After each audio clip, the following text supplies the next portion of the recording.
The Legend of Korra is not a good show. It's not a good sequel to the masterpiece that was Avatar: The Last Airbender, and I want to talk about it. Also subscribe if you haven't yet. Book 1 Air.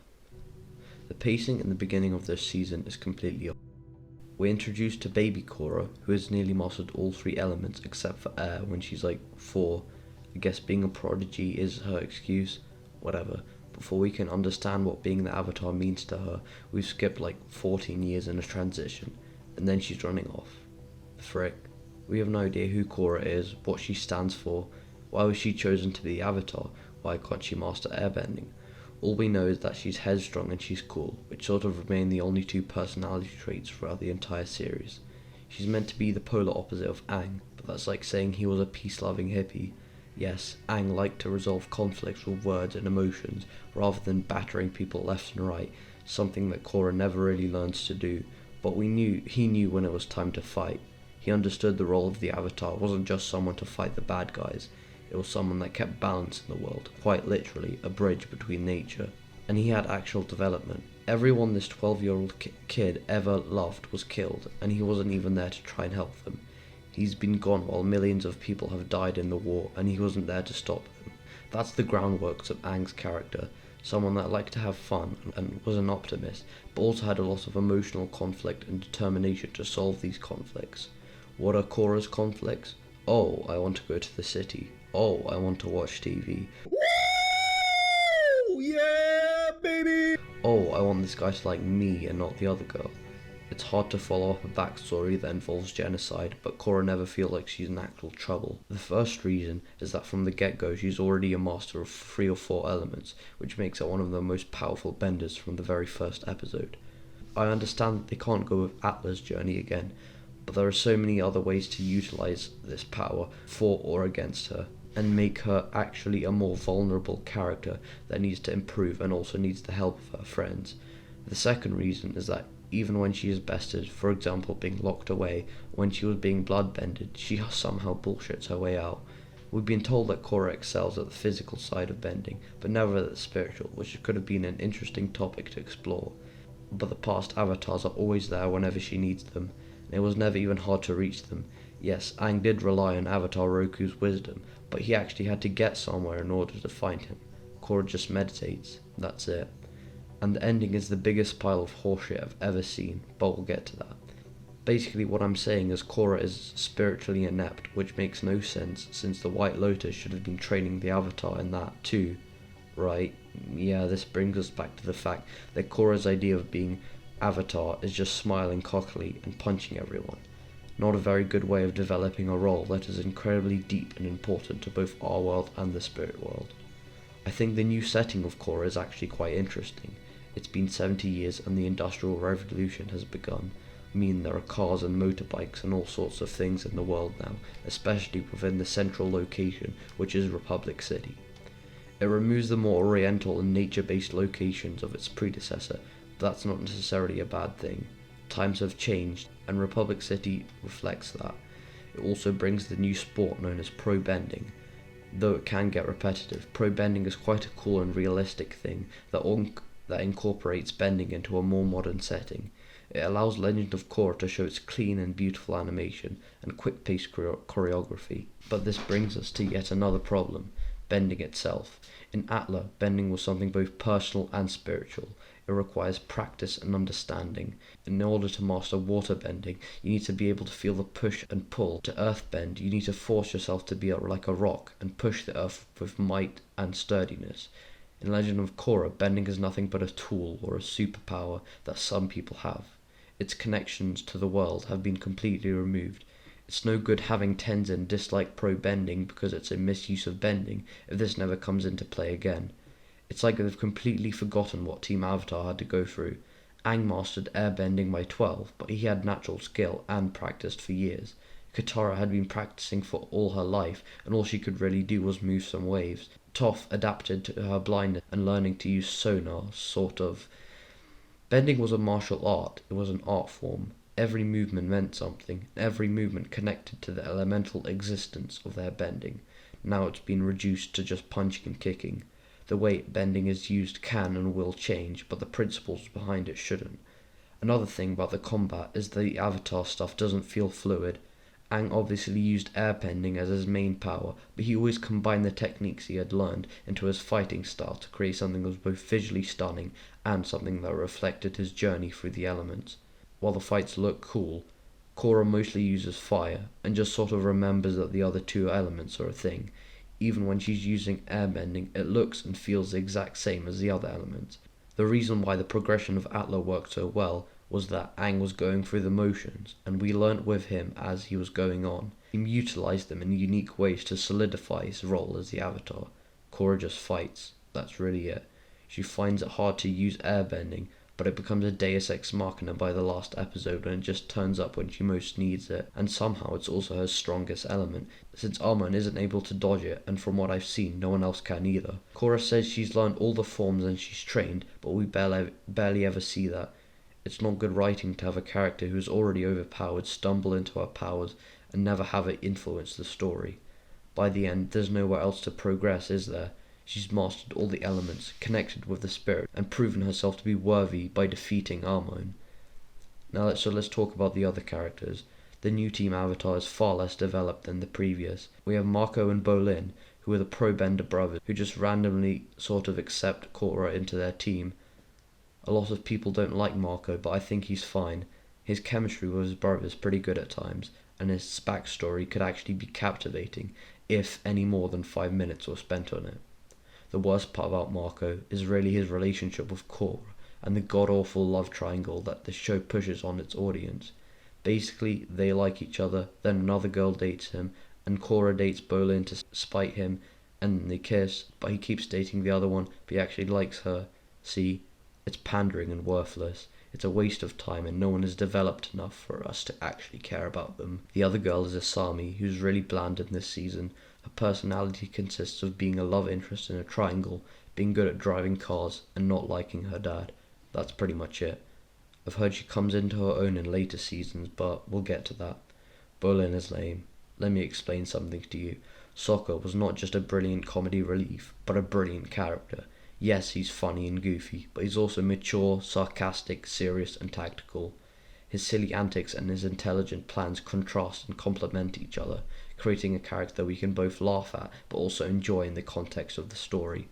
Sokka was left to be the man of the tribe, so we understand why he's so serious when it comes to their quest and his leadership. Bolin is a bad character because his only personality trait is that he's the comedy relief.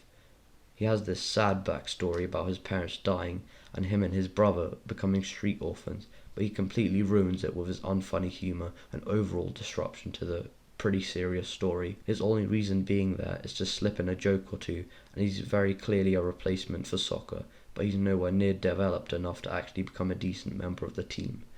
Tenzin, who is the son of Aang, is the best character. Not only is he voiced by the god J.K. Simmons, but he's personally the most relatable character. Even though he's busy running an entire city, he takes time to teach Korra, yet he gets yelled at because Korra is stubborn and annoying. He also has 3 kids. I don't mind Jinora because she actually adds something to the plot. Iki is whatever, and Milo is just no. Please, just no. The opposition is a guy called Armon, and he's probably the best thing about this season. He's quite a sinister villain with a scary power, that is, taking away bending. He leads these equalists who want to remove everyone's bending. Non-benders was something that wasn't really explored in the original series, and it definitely makes sense within this new age, and it especially parallels Korra, who is a natural bender and relies on it a lot. Armon serves as the counterpart to her, someone that is calm and calculating with a shady personality and a mysterious power that could basically reduce her to nothing. It was definitely something cool to explore, and he fitted well within the plot. His appearances became a bigger and bigger threat, evolving naturally and making us realize that him and the Equalists are a much bigger problem than we expected. The problem with this is that in a way, it's too easy to sympathize with the Equalists. Even though they're made out to be the villains, from what we've seen they're kind of right.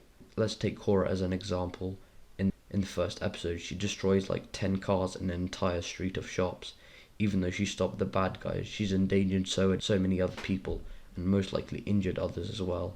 She basically gets bailed out of prison and never regrets anything she's done. What's the point of people having this miraculous power if it's abused so often? One of the ways they could have counter the equalist mindset or to show us how important the bending is to the overall economy. For example, we can see one scene where Marco is using lightning bending to power a generator or something, but that's it.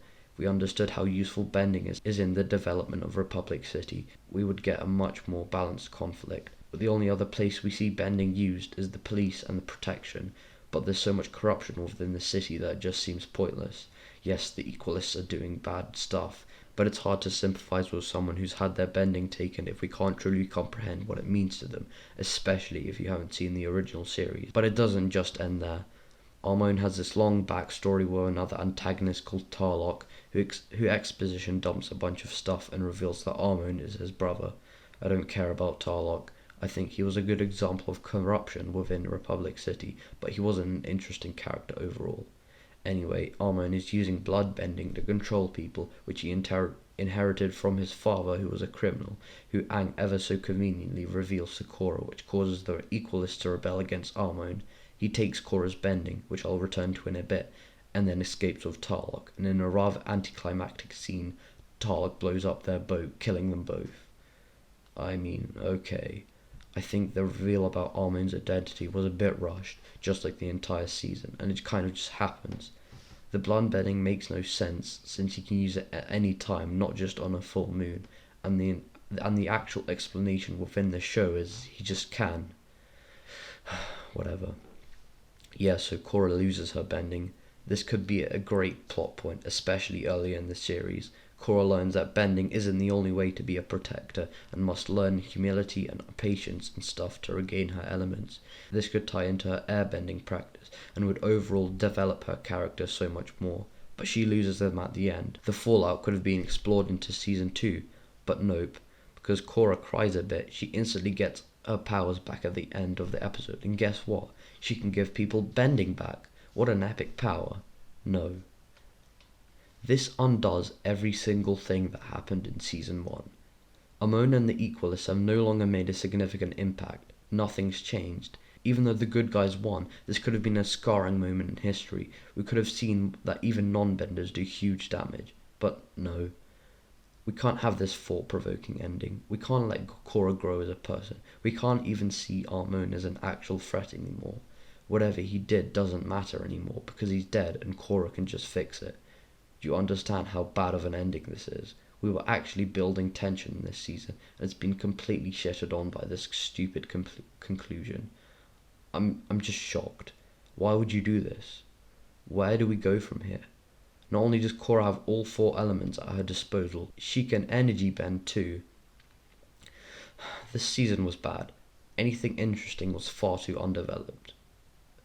The main cast is boring, and Korra especially is unlikable. Half the time she's being headstrong and assaulting everyone around her, and the next she's crying about Armone, as if no one else is scared of him. The show can't go an episode without someone telling Korra how cool and brave she is, even though she barely displays any of those characteristics throughout. I'm just sad, really. Atla was a 10 out of 10, and Korra Book 1 is like a 6. Its main problem is just development. The world is just a facade. Never goes in detail about its economy or its people or the way the world works anymore. It's just a disappointment, really. If they had built this season in the same level of detail as The Last Airbender, I'm sure it could have been much more entertaining. But we're left with something that feels too short to tell an engaging story and has too many negatives weighing down the good parts. Let's get on to the next season and see if it improves in any way. Book 2 Spirits. Please, go back. Though I don't think this season is as bad as everyone says, it's still just terrible. Korra is more annoying than ever, seriously. Half the time she's yelling at every character we meet. She behaves like a complete idiot, following her uncle blindly and pissing on her actual friends. She starts a civil war and acts like it's nothing. There was a line when she and Marco were arguing that just made me laugh at how true it was. What's with you and sides? Why do you always think I'm working against you? Well, I'm trying to get troops to the south. What are you doing? I'm doing my job.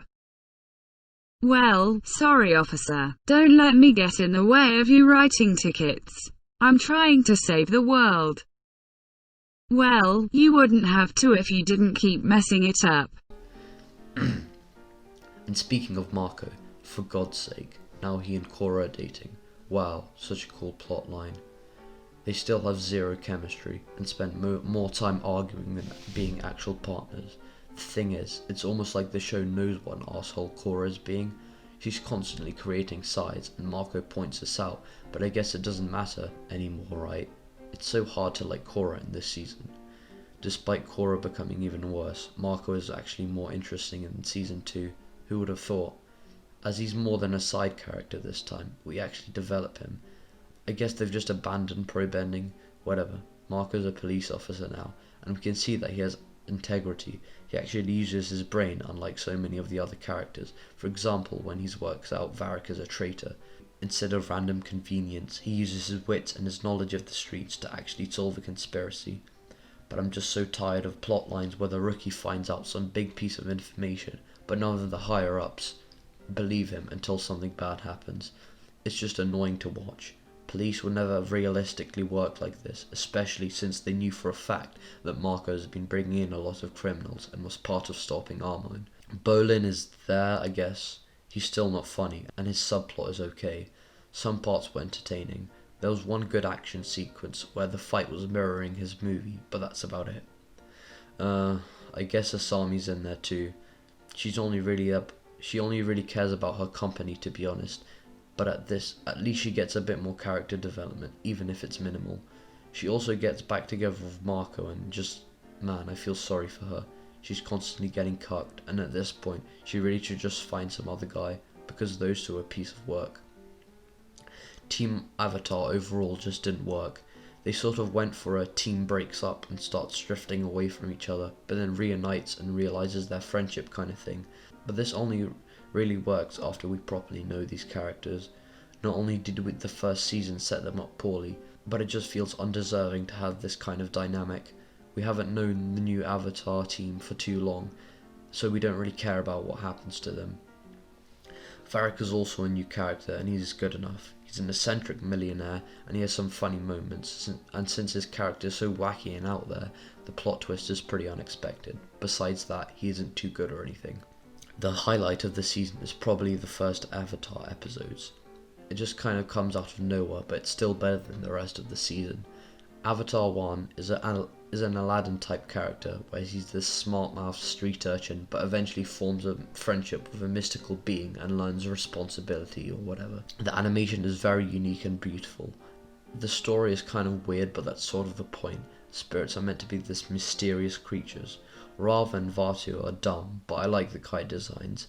It's an interesting idea, and their colour schemes especially are cool. But not only is the whole light-dark relationship tired, it just doesn't fit in the rest of the world. We've never heard about these ancient spirits of light and dark, and you'd think those are a pretty big deal. Anyway, he did have a similar mentality to Aang, where he wanted to resolve things in a peaceful way, as well as some of the spunk that Korra has. He was alright, and it was sort of cool to see where the Avatar line started. What I don't like is this revelation of the Avatar state. Apparently the Avatar is some sort of vessel that the spirit Rava is transferred to each time, and when they go into the Avatar state, Rava is combining their power or something. That's all well and stuff, but the Avatar state is reduced to a stat boost now. Remember in Atla, when the Avatar state was something borderline scary? All the powers of the Avatar swelled in Aang. You could see that he wasn't the cheerful, kind-hearted 12-year-old he normally was anymore. The Avatar state was a huge vehicle of destruction and power, and Aang genuinely was fearful to use it because of the things he'd done. What does Korra use the Avatar state for? Winning a race. No. No. No. What the f*** is this? It's such a pathetic use of the Avatar state that's almost offensive to both the world around her and to the viewers. You can tell us all you like that Korra is just a hot-headed teen, but at least she understands that the Avatar state isn't a bloody joke. The thing is, she just uses it whenever it's convenient to her. In a pickle? Don't worry, the Avatar state will be there for you whenever you damn want it. There's an episode where they go into that spirit world. I mean, it's fine. Uncle Iroh was there. He obviously needs no introduction, but he was only there for fan service. Korra was meant to have learnt a lesson about her emotions or something, but it was really only to get her a bird so that she can fly. It was nice to see Iroh, but I mean, what was he doing there? He had some connection to the spirits because he could see Roku's dragon when Aang was flying, but apart from that, he didn't really affect the plot. Hey, what if the Avatar who'd just spent 2 episodes on was there? What about that? Not only is one the most knowledgeable about spirits, but his inclusion could have actually have a payoff. He could have taught Korra about these ever so powerful spirits that were just revealed. It's just common sense, isn't it? The other notable character is Unilak, who's probably one of the worst villains I've ever seen. He has some complicated backstory of Korra's dad and some connection to the spirit, but he's just so boring. He has no other personality traits apart from being evil, and by the end he's just some ridiculous moustache-twirling villain who wants to destroy the world and stuff. In a season dedicated to spirits, you'd assume the spirituality around them would be explored a bit more. Maybe we could see Korra not only learn to tame them, but actually understand them. But no, she learns to sedate them and that's really it. Actually, I did like one character in this season, it was Tenzin. He had some development with his siblings. Him being Aang's favourite made sense, since he wanted to, repopulate the dead airbenders. And it was nice seeing him connect with his sister and brother, even if Kaya and Bumi aren't that interesting. I also really liked his conflicts with the spirits, that being the fact that he couldn't actually connect to them. It created a compelling dynamic between him and Jinora, since she has some sort of spirit sense. Earlier in this season we could see him connecting with Iki, but it would have made so much more sense for it to be Jinora. That way, when he had to let her go into the spirit world, it would have been a lot more impactful, especially when she couldn't get out. If we truly understood the relationship between this father and daughter, it could have been a much more investing and sad scene. And the thing is, Tenzin takes most of the heat for it. He didn't have anything to do with her being taken since he wasn't there. It was really Korra's fault. I know she tried her best and all, but it was still her who ends up being tricked. Look, I know we need a sympathetic hero, but when the choice is between a girl and opening a portal that will unleash a deadly spirit that wants to destroy the world, it's not that unclear. I think it would have been a much more interesting plot point if Korra actually let Jinora go. First of all, it would have shown her dedication to protecting the world. After all, being the Avatar means ridding yourself of worldly attachments. Second of all, since we know that she can give her bending back and has the power of plot armor on her side, I'm sure she could find a way to bring back Jinora. But she gets baited by Unilak, and I guess that brings us to one of the largest problems of this season, is that it isn't building on what we first started. Of course we need world building, and it's always good to visit other locations of the world. But when you have a story rooted in politics, you need to go a bit deeper. It should have explored the influence Republic City had on the rest of the world. Is Republic City a fair, noble place, or does it have some shady business within the Water Tribe? The Civil War is kind of forgotten for most part as well, and while Raiko is made out to be the bad guy for not sending his troops over to help them, he's honestly right. Why would he risk the people for something that Republic City has nothing to do with? Korra demands him, and it just makes her seem really entitled. Well, no, she does think she's entitled, but this elevates it even further. For a show that's trying to be so mature, it doesn't seem to understand war to its fullest. Raiko can't risk it, especially when the capital of the bloody world is at risk. It's just the spirit stuff feels so irrelevant to the Civil War stuff, and they don't really mesh well. I actually find myself enjoying some of the scenes in Republic City, and with them teaming up again to go to war against Unilak. But then I'm reminded of the stupid spirit stuff and at the end of the world and whatever, and it brings the whole thing down. And then she just casually ended the Avatar cycle. I'm just shocked. How? I know it's spiritual and stuff, but how? How could she let this happen? There's no build-up or anything. There's no dramatic tension. She had 10,000 years worth of power and wisdom, and she dies to a kite. The conclusion is so dumb, and I was just thinking, what the hell am I watching? Instead of reliving her experiences and overcoming trauma, especially losing her loved ones, like Aang did, Korra just thinks about it. Then she becomes Big Blue Korra, and there's a big fight between them, and it's just stupid and out of place and terrible. She killed the entire Avatar line before, but now she wins because she's blue, and also Jinora appears for some reason. This is definitely the low point for Legend of Korra. Everything feels weak and undeveloped. So many of the characters are boring, and Korra is just a terrible protagonist. She's always getting her feelings coddled, even if it's objectively her fault. It was a disgrace for the Avatar cycle to be broken by a shit villain like Vaatu. You know, people blamed Aang, a 12-year-old child, on the genocide of his people, and even though it was partially true, it was incredibly tormenting and broke Aang mentally. Even though he was the Avatar, he never truly felt like he wanted or deserved the position. Even though he was the Avatar, he made mistakes and was forced to learn from them. Korra always comes out on top and never learns anything apart from how to break up relationships. She feels really shallow as a character, and I'm confident this is one of the reasons that a lot of people were turned off LOK. I'm gonna give this season a 4 out of 10. I'm just really hoping the next one is better. Book 3 change, so that people can airbend now. Okay then. The whole idea of people gaining the ability to airbend just because of spirit portals is dumb, but the overall basis is engaging. Having Team Avatar go on a trip to find their airbenders is something fresh and interesting, and allows Tenzin to be in the spotlight. He has to live up to his father's expectations and restart the Air Nomads, which gives their quest more stakes and more determination to fill it, and watching him getting beaten to hell while protecting them was genuinely painful. This season is the best at world building. It incorporates all these known locations like Republic City and the Water Tribes, but also explores places like Ba Sing Se, and we see a realistic change from what it used to be. Just like in real life, the wealthy are getting richer and the poor are getting poorer. It no longer feels like just a place where many different people live, but a city where money is everything, and everything is in a certain class that pretty much dictates their worth. Zaofu is visually stunning, and it incorporates mental bending extremely well. Seeing its logical use in the everyday operations of the city just makes sense. Ling got some much needed character development. Much like Tenzin last season, she resolved her conflict with her sister, but this time it feels much more real. You can tell that she's seriously been affected by the past, and it's the reason why she is so tightly wound. Pun not intended. For all of this, she was just a gruff, no-nonsense bosswoman, but seeing her grow into someone more caring was a good direction to take her character. Zahir as a villain was excellent. He functions as a philosophically enlightened anarchist, hoping to bring freedom to the world. He didn't have dumb world-ending plots, even though he was involved with Unilak, but Zahir was cunning, calculating, and patient, and never underestimated his opponents.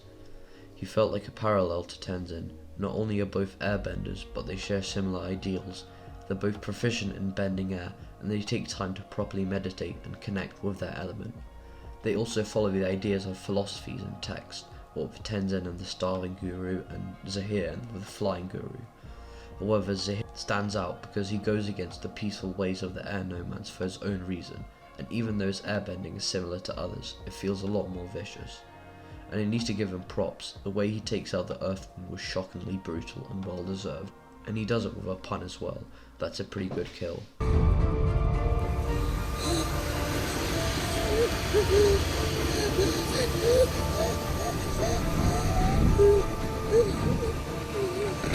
You think freedom is something that you can give or take on a whim, but to your people, freedom is just as essential as air. Team Zahir is very cool and unique. Their breakouts are all well choreographed and really sick, to be honest, and I like the fact that they all have unique powers, but also utilize pre-established techniques, like for example Minghua's water arms and Pai's Spocky Boomai. They're not very relevant for the first half of the season, but I don't find that to be a problem. It's 4 powerful criminals that are chasing the Avatar for unknown reasons. The fact that we don't know anything about them or why they're doing this adds a layer of a mystery to their hunt. That's why the confrontation when they kidnap Korra feels really intense. It's like having a mystery killer. Even though we haven't seen them, their perplexing origins creates tension. We don't know what they'll do, and their motivations make sense. You know why Unilak failed and Armon and Zakia and countless others like Thanos were good? They had ideologies that you could relate to. Thanos wanted to balance the world. Armon wanted to bring justice to the non-benders. Zahir wants to rid the world of leaders and their tyranny. These are all mindsets that we can understand, and so we can see their side. But I don't want to turn this into another rant about Unilak. I still don't like Korra, but she has definitely improved in this season. In the beginning, Korra is pissing about people not liking the Avatar. Even though she did defeat Vaatu, she also unleashed him, so... Korra sympathizes a bit more with people, but the main problem is that the show can't fully decide which way to take her character. She's a strong independent warrior, but also cries about stuff like a wimp. She's trying to be this rough, boisterous, hot, but they also want to make her the kind-hearted, nice guy, and that doesn't mix well. What I think they should have done is maybe make Asami the kind of gentler one, who persuades Korra to take the high road sometimes. That's why Aang worked with his friends. He was quite soft, but Katara and others often inspired him to fight, and it would have worked the other way in LOK, but Asami is still pretty boring. I mean, she does connect with Korra a lot more, and she has a lot more screen time, but it never really develops her character. She still feels too much like a side character. Korra hasn't truly felt like the protagonist for the past 2 seasons, because she never has any conflicts outside the main ones. It always felt like Aang was the lead, because he had different problems from everyone else. No one else has to endure their people's genocide, or feel the result of being missing for 100 years. Korra doesn't really have any problems apart from the main task. She doesn't have any mental trauma or anything. You could really look at this in 2 ways. One is that it allows for more of a team dynamic, though I'd say that's pretty loose since the new Team Avatar pales in comparison to the previous. The other is that it takes away from the Avatar in a show about the new Avatar. However, Bolin really comes into his own as a character in this season. Not only is he pretty funny and charismatic at times, but he has actual chemistry with people. Seeing him reunite with his family was quite heartwarming, and was a good payoff to him and Marco's backstory.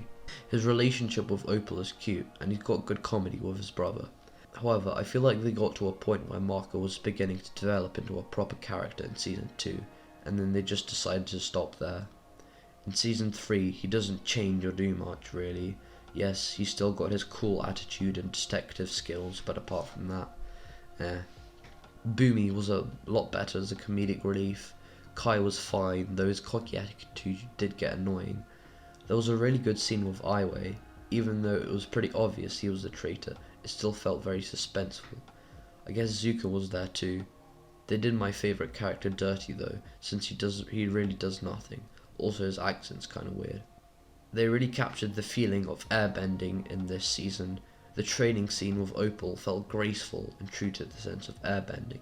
The Airbender training episode had to be there, and even though it didn't affect the plot really, it was nice to see Tenzin become a teacher and the new Airbenders working together. The baby bison were cute, I guess. The first half of the season really captured the feeling of Atla, and the second half was amazing. Watching the air temples sink in lava was captivating as hell, and the finale was brilliant. Even though I'm not a big fan of Korra's character, it was hard watching her suffer and go insane, and there was some really nice animation in the facial expressions. The fight in the air between Zahir and Korra should be dramatic, but I'm sorry, I can't help but think of the snow ghost from Scooby-Doo when Zahir is flying. The Airbenders working together was a good payoff, and their super tornado was pretty cool. Nonetheless, after the fight, the results are disastrous. We can see that it has taken a huge toll on Korra physically. It's sort of a comeuppance for her past. She never trained spiritually, only physically, and so that physical part was taken, especially by someone so spiritually inclined like Zahir. It was a noble sacrifice, something that marked the turning point in her character, in that she had to grow up from being this angry teenager and become a true avatar. Book 3 was by far the best. Unfortunately, you have to slog through the first 2 seasons to get to the good still. I'd give this season a solid 8 out of 10. Book 4, Balance. This season had a 3-year time skip. It's really thought-provoking to see the effects of the previous season come into play and to see Korra recovering. The damage is not only affecting her legs, but her mental health as well, as you might expect from something traumatic like that. Visualizing her grief as a past version of herself allowed for some very deep action sequences with a lot of tension behind them. We can tell that it's not real, but we know the effects might be just as damaging. However, I think her hesitations about being Avatar were dragged down by the fact that she needed the Avatar state. It felt superficial, as if having that powerful god mode was the only thing that makes an Avatar. A positive is that Korra actually grew to respect the Avatar state, showing maturity. Korra is the most tolerable in this season. She's changed for the better and grown up. She isn't the best at everything and doesn't win every fight, and it allows for some deep character moments, like when she realises that no one needs her anymore. I still don't find her as interesting as others, but she's grown a great deal, and I'm glad for that. Kuvira is probably the deepest villain we've had so far. She has a very rigid and forceful mindset, but one where, once again, we can see the benefits. Kuvira shows ingenuity and with metal bending, like force choking people with their collars. However, they revealed her as a villain a bit too early, if you know what I mean. She was meant to be this conqueror whose goal made sense, that is, uniting the Earth Kingdom. Yes, her ways were cruel and dictator-like, but her intentions were something they could get behind. As soon as she attacked Zaofu, that tension that had been building up was broken. If they had let it cook for an episode or more, it would have made for a much better oh shit moment when the blimps were flying towards Zaofu. Her development as a character didn't really grow after the attack either. Wu is probably the most annoying character yet. You genuinely feel sorry for Marco for having to deal with his snooty antics. I'm not sure why the government would ever think it's a good idea to put him in charge. On the positives, Old Toph is great. Not only does her inclusion feel natural, but she actually contributes to the plot, and she's a good laugh as well. Personality is so in line with her younger self. Sami still has nothing to do. They try to make her sympathise for her daddy issues, but we don't know enough about their relationship to care. I'll touch up on that later. I actually liked Varric in this season. He was really funny and had a good redemption arc, and his chemistry with the other characters was great. However, one of the worst episodes had to be the Remembrances. Instead of being hilarious satire like Ember Island players, it was literally just old clips with talking over them. It didn't really add anything new to the show, it was the definition of filler. In general, after the 7th episode, this season began going downhill. It became more boring, mulled around some spirit stuff again. Even though Kuvira became a bigger and bigger threat as a villain, she didn't progress much as an antagonist, which is where my point about her being revealed too soon comes back again. By now, she is very much a dictating supreme leader, so it's easy to simply treat her as the bad guy. The conclusion is action-packed and feels very tense. It's the climax of 4 seasons worth of events, and there's definitely a final battle kind of feeling. Kuvira's mech is a very ominous presence, but I'm not gonna lie, I kind of hate it. I hated the CGI robot fights in general. They looked bad and moved too humanly to be passable as machines, and having one as the final boss wasn't something I was looking forward to. In the context of the show, it made sense, but I don't feel like it captures the spirit of Avatar. Even though the final fight in Atla had lots of machines and action and punching, the core of the battle between Aang and Ozai was bending. I like the fact that they used the modern setting and the use of spirits in their final battle, but I don't know, it just didn't fit. In a show with a more mature theme to it, a giant metal robot mecha suit is pretty silly, and not the good kind. Before the finale, I really couldn't see how they could defeat Kuvira's annihilation mech as well as her entire metal army. Despite this, the last 2 episodes are thrilling. Action sequences like the Airbenders taking down the mech were both fun and sick. I don't know how I feel about the space gun tearing a new spirit portal, but I didn't like when Korra just starts describing herself to Kuvira. It was noble of her to save Kuvira, but I don't think there's anything you could do to someone like that. A better ending was for Korra to just stand there, and Kuvira wakes up and begins yelling at her. She cries about how she wanted to create a safe place, how she wants the Earth Empire to be a strong place that would never be cast aside like she was. Korra doesn't say anything but stands and watches. Kuvira asks her why she saved her, and Korra simply says, "I'm the Avatar." The whole speech after a battle trope is really overused, and it would have been a lot more impactful if Kuvira realised her mistakes and Korra's motives by herself. Varric and Zhu Li's relationship came out of nowhere, but in a way that's the point. He's so erratic and wild that his feelings for her will probably just arose out of nowhere, or maybe he'd been ignorant of them all the time. Another relationship that I didn't buy into was Kurosami. It's cool to have bisexual relationship in a cartoon, but it was not built up to at all. Asami and Korra did not have enough legitimate interactions for me to actually believe there was any sort of attraction between them. I'd barely call them friends, to be honest. Their relationship just did not develop enough. The show was really trying to force a friendship between them, and it didn't work. For the first 2 seasons, Asami was really just there in the background. I mean, Korra forces herself onto Asami's boyfriend, and even if Marco was still an arse for not cutting it off, he didn't want Korra to do anything. Why would you ever date someone that basically stole your boyfriend from you? In the 3rd season, they only really bond at the beginning, and even then it's very minor. In the 4th season, Korra says that she only sent letters to Asami because Marco and Bolin wouldn't understand. What would they not understand? They know Korra far better than Asami, and they were actually there to witness the horrible things Korra had had to overcome. That contrived you wouldn't understand BS was really something to push Kurosami along. That's a cheap way to do it. They should have dedicated proper scenes to them. The problem is that Asami isn't a bender, and I don't think they deal with it very well. Half the time she's in the background being a support character with airships and whatever, and the other half she's taking people down that would be a challenge for actual benders. Basically, Asami never had a chance to be around Korra like the others, so why wouldn't they either create scenarios with her where she can develop, or just don't have that relationship take place at all? You could say similar things about Bolin and Opal, but the difference is that Bolin isn't the protagonist. Even though they don't have quality time either, their relationship is still a fulfilling one in terms of side characters and have actual chemistry and emotions between them. Opal teaches Bolin to be himself in the 3rd season, and being apart and on different sides causes a rift between them in the 4th. This is an actual character's arc, and seeing them making the most out of the very few scenes they have together. The only reason I could ever believe Asami getting together with Korra is that I can't actually think of a reason not, because I can't think of a personality trait that Asami has. Having issues with Dad is not a personality trait. Being good at driving and flying isn't a personality trait. Zapping people with a glove isn't a personality trait. She's just boring. Whether you like Korra or not is up to you, but she's definitely not a boring character. So what I'm trying to get at is Kurosami relationship was not good. This season is the most mixed for me. It had a lot of positives, but a bunch of negatives, but I still enjoyed it, so I'll give it a 7 out of 10. Conclusion. I think Legend of Korra could have been structured a lot better. Season 1 should have had a bender villain, perhaps a gang leader working with a government official to represent the corruption of Republic City. This would set up this new world and its use of bending. Then Season 2 would introduce us to Armone as a non-bending antagonist that would shatter our knowledge and Korra's reliance on bending by taking her powers away in the 2nd or 3rd episode.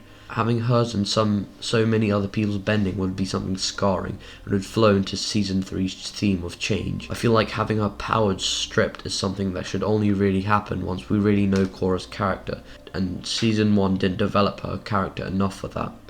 At the end of Season 2, Korra would trigger the airbending awakening when she gained the power to give airbending back, and since she was just a newbie at airbending, she would train and learn with the recruits they had gathered as they went through Season 3. By the end of Season 3, when Zahir tries to kill her during the Avatar state, she would grow to realize that her bending is also very frightening. Her rejoice after gaining her powers would soon stop as she begins to fear for her bending too. This show has some positives. The animation is stellar, and the action scenes are amazing. They feel intense, with lots of twists and epic choreography. Bending is utilized in so many creative ways, not only in combat, but in the world around them. I'm glad they didn't go for the obnoxious girl power route, and instead made Korra a strong character without forcing sexism and stuff into it. 3 of the 4 villains were excellent, and each had a unique and thought-provoking mindset that challenged the world each season. However, there are just too many things to complain about. The entirety of Season 2 is a mess, and spirits in general just feel like plot devices for a lot of the time. Characters aren't three-dimensional, and there's a lot of bland and annoying relationships. This show's trying too hard to be its own thing but also tie into the last Airbender, and that creates something that doesn't feel connected to the original, yet has cheap cameo appearances that are really only there to make you remember a better show. Overall, I'd rate Legend of Korra a 6 out of 10. So yeah, this was a long video. It took about a week to make. Hope you enjoyed. Remember to subscribe and okay, bye.